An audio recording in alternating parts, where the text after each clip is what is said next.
Friends, आज हम लोग बहुत डिमांड थी तो आज इंग्लिश के बारे में बात करेंगे। इंग्लिश लैंग्वेज की पढ़ाई तो जैसे बाकी सारी लैंग्वेज है वैसे इंग्लिश लैंग्वेज है। अब किसी लैंग्वेज को सीखने से पहले उसके बेसिक्स को सीखना जरूरी है।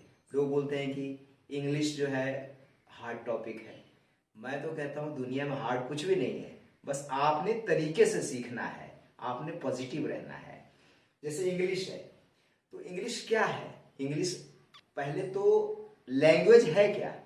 लैंग्वेज है मीन्स ऑफ कम्युनिकेशन, मतलब हमने आपको कुछ कहा, आपने उसको समझ लिया, बस इतना ही लैंग्वेज का काम है। जैसे मैंने कहा कि भाई एक गिलास पानी लाना, तो आपको पता है कि गिलास कैसा होता है, पानी क्या होता है, आप उसको लेके आ जाते हो। लेकिन हमने कहा just bring a glass of water, आपको समझ नहीं आया कि कहा क्या। तो बात यह है कि हमने कुछ लैंग्वेज को सीखना है तो पहले बेसिक सीखना होगा। आपको ग्लास भी पता हो, वाटर भी पता हो, ब्रिंग भी पता हो। तो इसको सीखने के लिए जैसे बाकी सारे लैंग्वेज को सीखते हैं तो हम ये क्या है, एक बात हमने आपको कहा, एक सेंटेंस कहा आपको, उस सेंटेंस को आपने समझा, तो हम सबसे पहले सेंटेंस पे ही चले कि आखिर क्या है सेंटेंस। सेंटेंस या वाक्य कोई ऐसा चीज है जिसमें कि मीनिंगफुल कॉम्बिनेशन ऑफ वर्ड्स है, मतलब कि सार्थक संयोग बनाना है शब्दों का, जिसका कि कुछ अर्थ निकलता हो। अर्थ निकलता हो मतलब क्या? जो सारे लोगों को पता हो। अब आप कहोगे कि मोहन मार्केट जाता छाता, कुछ पता ही नहीं चलेगा।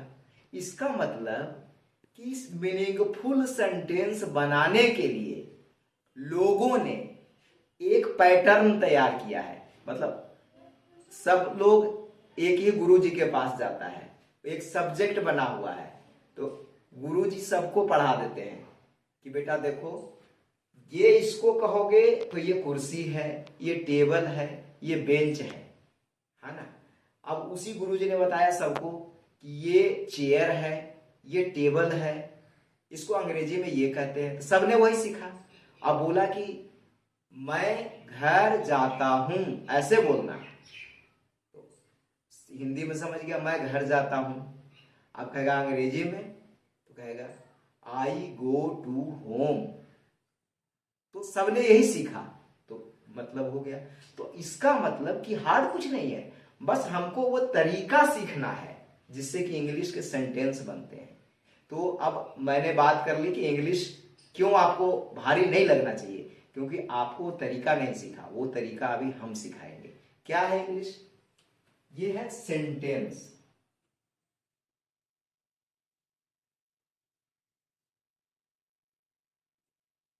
सेंटेंस क्या है? Meaningful combination of words. Meaningful combination of words का मतलब वर्ड्स को इस तरह से अरेंज करना है कि उसका कुछ अर्थ निकले। तो कैसे कम कहूं, तो अब आपका पूछना होगा कि तो बताइए फिर सेंटेंस कैसे बनाए, मीनिंगफुल सेंटेंस कैसे बनाए। तो सेंटेंस बनाने का कोई पैटर्न होगा, तो जी बिल्कुल पैटर्न है। सबसे पहले लिखते हैं सब्जेक्ट। अभी हम बताएंगे सब्जेक्ट क्या है, फिर लिखते हैं वर्ब, फिर लिखते हैं ऑब्जेक्ट। ये है सेंटेंस बनाने का पैटर्न। अब सब्जेक्ट क्या है, वर्ब क्या है, ऑब्जेक्ट क्या है, कैसे कॉम्बिनेशन बनाएंगे, ये सारा ही सीखना है इंग्लिश में। अब एक एक करके हम सब कुछ सिखाएंगे, इसके रूल्स सिखाएंगे कि इंग्लिश में क्या रूल्स है, और फिर हम सेंटेंस बनाएंगे। फिर आपको हम सेंटेंस बनाने के लिए फिर टेंस की जरूरत पड़ेगी, तो हम आपको टेंस बताएंगे। फिर उसमें लोगों के बोलने के कई तरीके होते हैं, फिर उसमें वॉइस बताएंगे, फिर उसमें नरेशन बताएंगे। तो ये सारी चीजें इंग्लिश लैंग्वेज के बोलने के तरीके, मीनिंगफुल बात को एक दूसरे के पास पहुंचाने के तरीके हैं, वो तरीके और रूल्स आपको बताएंगे तो इंग्लिश बिकम इजी, तो इंग्लिश आपको इजी हो जाएगा। तो हम अगले वीडियो में आपको ये पूरा चीज बताएंगे। Thank you.